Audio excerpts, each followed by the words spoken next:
Hi everybody, Dan Illman, Matt Bernier, kicking off the 50-cent late pick 4 at Santa Anita on Saturday with graded stakes action. The grade 2 San Gabriel at 9 furlongs on the turf for some really nice older horses. Get down on that pick 4 with a DRF Bets account. Sign up at bets.drf.com, receive a 300% deposit match. Here's the field for the San Gabriel. Again, 4 and up for $200,000, going a mile and an eighth on the turf. And Matt, the number 1 Liam the Charmer was gelded returning from a long layoff, and he looked good off the long layoff. He didn't miss a beat in his 6-year-old debut, winning at Del Mar, winning the John Henry turf. And let's be honest, the Breeders' Cup turf, those horses are just way too tough for him.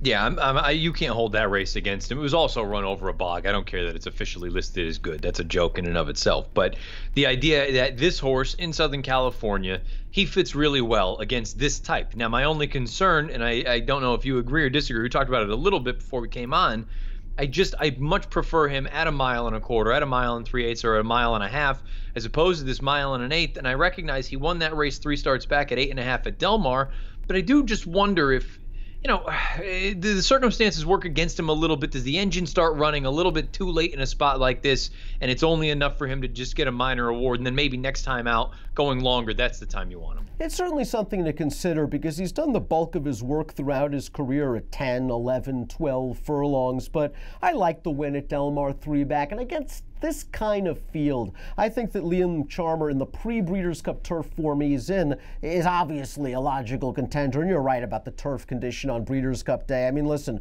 the only horse that Liam the Charmer finished ahead of, Glorious Empire, who was beaten 90 lengths, all he did was come back and win the Grade 2 Fort Lauderdale, returning to form with 100 Beyer. I believe Liam the Charmer is the horse to beat. Right next door is the number 2 Platinum Warrior, and this is a horse taking on older horses for the first time as he makes his 4-year-old debut. He's also getting blinkers on. I thought he ran some okay races in the Secretariat and the Twilight Derby, and in the Hollywood Derby against horses like River Boy, he just didn't fire for one reason or another. Maybe the blinkers get him focused, and perhaps more importantly, get him closer to the pace, because there's not a ton of speed in here. That's the only thing that I could think of. If you like a horse like this, perhaps the blinkers get him into the run a little bit earlier and you take up the second position in behind Arms Runner. But at the same time, I haven't really seen anything here in the States that would suggest to me that this horse is ready to jump forward. Although at the same time, if you're ever going to do it, this is the kind of field to do it against. Phil D'Amato has had great success with newly turned over horses over the years. Cleopatra Strike's most recent start came in Woodbine for Malcolm Pierce. This is a horse that came into the race 2 for 21 with 7 second-place finishes. He was entered for a $60,000 tag, and lo and behold, he won and equaled his best buyer. After that race, private purchase, now with D'Amato, and here's a strong formulator fact as Flavian Pratt takes the mount.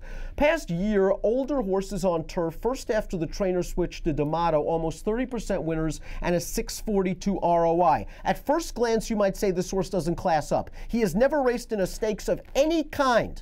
But this is an East Coast Woodbine/based horse shipping to Southern California, and we've seen them make hay even though they may not class up.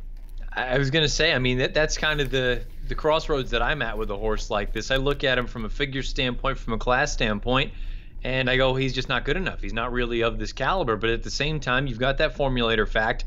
Pratt is enticed enough to take the mount. D'Amato has done well with this move in the past. And like you said, we have seen much worse horses on the East Coast, including going up into Canada, go out to the West Coast and make hay on the grass. I won't be surprised at all if this horse runs really well. I also, at the same time, won't be surprised at all if this horse is class compromised and he's just not good enough to run with these. We talked about how Liam the Charmer might want a little bit more ground. Oscar Dominguez, the number 4, might really appreciate cutting back slightly to this 9 furlong distance. It's the distance of his most recent win. That was the first start off the Peter Miller claim 3 starts back. Now, they've stretched him out in his last 2 starts, and last time out he tried to come with like an in-out move. I thought he was flattening out a little bit. The final 16th makes me think a mile and 3/8.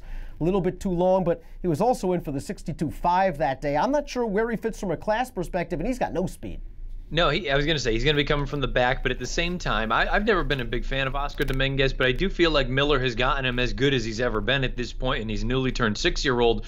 The slightly shorter distance should be to his benefit. Like you say, that run 3 starts back, that win, that was at 9 furlongs. He just needs some pace, which unfortunately for him and any of the other deep closers, At face value, there isn't really any what to speak of in here, but if you think he's going to come with a little bit of a run, I think at a number he might be a little bit interesting underneath. Speaking of the pace, we're going to throw up the Timeform US Pace Projector, and the great thing about the Pace Projector, friends, is you got to handicap the Pace Projector. The horse that's not only on the lead, but absolutely loosed his next chairs, who has not been on the lead since he was the pace setter of the Pilgrim as a 2-year-old back in 2015. He's best known as a one-run closer. But Peter Miller, as you mentioned, he's a very wily trainer. He does have Oscar Dominguez, the 4, who you see at the back of the pack on this Pace Projector, but he also has the number 10 Arms Runner. And to me, it's very interesting that in the form Arms Runner is in, not good, he gets blinkers, he stretches back all the way, he's at to 1 1/8, and he gets a very aggressive rider in Martin Pedroza. I think Arms Runner is on a dead send from the far outside. 2 things could happen. 1, he could surprise this field and steal it because Arms Runner has talent. 2, he could set things up for Oscar Dominguez. I was going to say common ownership there as well, so you could very easily just look at it and simply say Arms Runner is a rabbit in this spot. You mentioned Pedroza. He's going to be out there winging it on the front end. This was the piece that I had a difficult time really going over when I was talking about this. I used this race for the Weekend Warrior. I said, there's no other speed in this race. And if you really believe that a horse like Arms Runner, which I would imagine, I don't think the distance is going to work for him, to be frank. I think he likes to go a little bit shorter than this. But this is one of those instances. We have seen crazier things happen. If this horse is all of a sudden able to open up 7 or 8 lengths on the field, and maybe he's even at that point going 48 for a half mile, it's not going to be blistering out there. I wouldn't be a stunner whatsoever to see this horse go out there and wire the field. At the same time, given the form that he's in, I get a little bit more of a feeling that he's more of a rabbit for a horse like Oscar Dominguez. I wish he was in a little bit better form because, as you mentioned, there are worse 30-1 flyers on than Arms Runner. But I think he's going to be here to set a legitimate pace, and that could help the chances of Oscar Dominguez, but also the chances of some of the other closers in the race. The deepest closer, the one that didn't even get a chicklet on the Timeform US Pace Projector, is the 5 Chicago Style, coming off a win in the Grade 2 Hollywood Turf Cup. That race has not come back strong. That race was also at 1.5 miles, and in my estimation, Chicago Style is better at those elongated distances. I think there is a big difference between the class of horse at 1.5 miles at the Grade 2 level and at 1.8 miles at the Grade 2 level. Chicago Style is going to need, I think, a lot of things to go his way because he's going to be very far back. Agreed about the distance. I think he's better suited going longer. I know he won that graded stakes race most recently. I didn't like his effort in the Lure 2 starts back, and he proved me wrong going out there and winning that Hollywood Turf Cup. But at the same time, you brought it up, that race hasn't come back all that strong to this point. So I wonder, was it just a product of him taking advantage of a weak group at the distance that he really appreciates? Now you turn back to 9 furlongs. Look, this horse has run good races in the past. I've never looked at him and thought superstar. Maybe he's just the it horse right now in Southern California, and he'll go on and get the job done. I don't like him at a short number. And listen, he looked good last time out in the Hollywood Turf Cup, 3 to 5 wide throughout, widest and fastest in the stretch to get up over Bigger Picture, who might be getting a little bit long in the tooth at this point in his career. I got to see him do it at 1.8 miles. You mentioned the Lure. Maybe that was just a prep for the big stretch out to 1.5 miles. I want to talk a little bit about next chairs because a lot of folks are going to believe that he's the horse to beat. Winner of the Grade 1 Shadwell Turf Mile, 2 starts back at Keeneland, popped a gigantic Buyer's speed figure, and who knew Great Wide Open would be in the form he was in? He was something like 1,000,000 to 1 in that race. He's come back and has reeled off a couple of nice performances. I'm not going to hold the Breeders' Cup Mile against him. He was 7 to 1 against Expert Eye that day. It just seems, and a lot of folks are talking about it, that this millionaire likes a little bit of cut in the ground. He may not get it this weekend. He's not going to get it, and then I'm also looking at it from a distance standpoint. I'm just not totally sold that 9 furlongs is his friend. Having said that, the run 3 starts back at Kentucky Downs at 1.70 miles. Go over that course. Does make me wonder a little bit if maybe this distance is actually going to work out for him. I would like him better at a flat mile. I think, look, I don't envision any scenario where he's out there on the lead, but I do wonder if he's a little bit closer to the front end than maybe we're accustomed to seeing him at those flat miles. Maybe he's in a mid-pack position as opposed to coming from the rear. I've been chasing Big Score for a while, gave him a shot in the Shadwell Turf Mile, didn't run badly at 40 to 1 to finish 5th. Expected a little more, however, last time out in the Seabiscuit. It was a race in which he basically was just saving ground all the way into the stretch, was last on the rail turning in, split horses, and kind of just ran one paced in the lane. I was disappointed with the effort, all things considering. I know that Caribou Club's in raging form. He came back to take the measure of Stormy Liberal, going down the hill with a 105 buyer the other day. Big Score, though, is another deep closer. He needs a little bit of help. I know on his best day he can get it done, and he switches to Big Money Mike. He's another one, though, that from a distance standpoint, I'm not convinced that 9 furlongs is his best. I think he's better going slightly shorter. It's not that he's totally incapable of running well at 9 furlongs. You see, he's been in the money all 3 times, but he's yet to be a winner.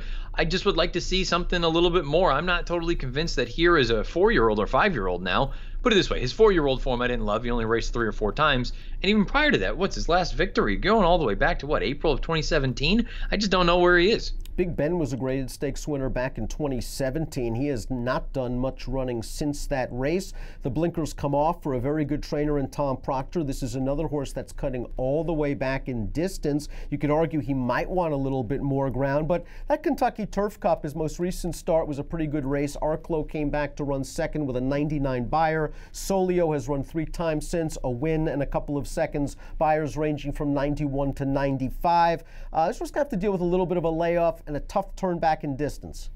I don't know what's happened to his early speed that he once had, because there was a time when in these 1.5 mile or longer races, he was up there on the lead cutting out fractions, and then it just seems like it's kind of gone away. Now the blinkers come off. Maybe the recent form is certainly leaving a little bit to be desired, but there's a part of me that does wonder, do you get him into the run a little bit earlier? You can't help but notice who the trainer is here, as well as the trainer of Chicago Style and Proctor. I wonder if Big Bend is another one that's in there just to try to ensure that there's a little bit of gas early on. But as for our top pick, we're going to hope that they could turn back the hands of time to 2016 when Flamboyant won this very race. We're not going to get the 46-1 that Flamboyant was that day when he earned a 105 buyer. He was 6-1 in this race last year, and he ran second against arguably a better field. It's in the Post was in career form at that point in time.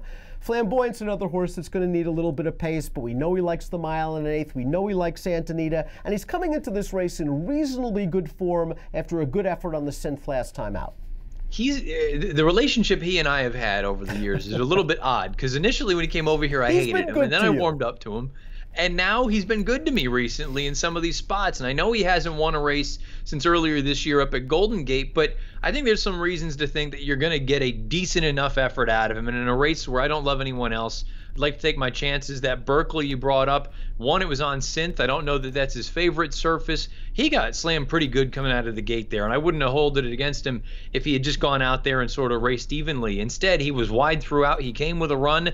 You and I spoke about it, a little bit of a hang job, but at the same time, considering that big bump that he took early on, I think I'm going to give him some bonus points for that. And I made a comment earlier when I looked at this and I see the All-American from 2017 at Golden Gate. That was his first start off of a layoff. It was a solid enough effort, but the figs were a little bit on the light side. What did he do in his next start? It was at a flat mile. In the American, he comes and earns a 101 buyer. I know that was at a mile, but to me, this is a comparable distance for him. I've been saying it for years now. At this point, he's 1 mile to 1 1/8. I think second off the bench, you get as good a shot as he has at this point as an 8-year-old. Maybe he can't run a 100 buyer anymore. I don't know that a 100 is what you need to win in a spot like this. If he can get back into that high 90 range, I think he's got a big chance. I'm with you, and I'm hoping he can drift up off that 5-1 morning line. With horses like Liam the Charmer, next shares in this field, there's a good chance that could certainly happen. I'm going 6-5-8-4. Give me numbers. I went 6-1-5-7. Fun race, the Grade 2 San Gabriel, wide open, and it kicks off the 50-cent late pick 4. Take advantage of your new DRF Bets account and the 300% deposit match that goes along with it. Easy sign up, bets.drf.com. Approximate post time for the Grade 2 San Gabriel, 3:04 Pacific on Saturday afternoon at the Great Race Place. Best of luck.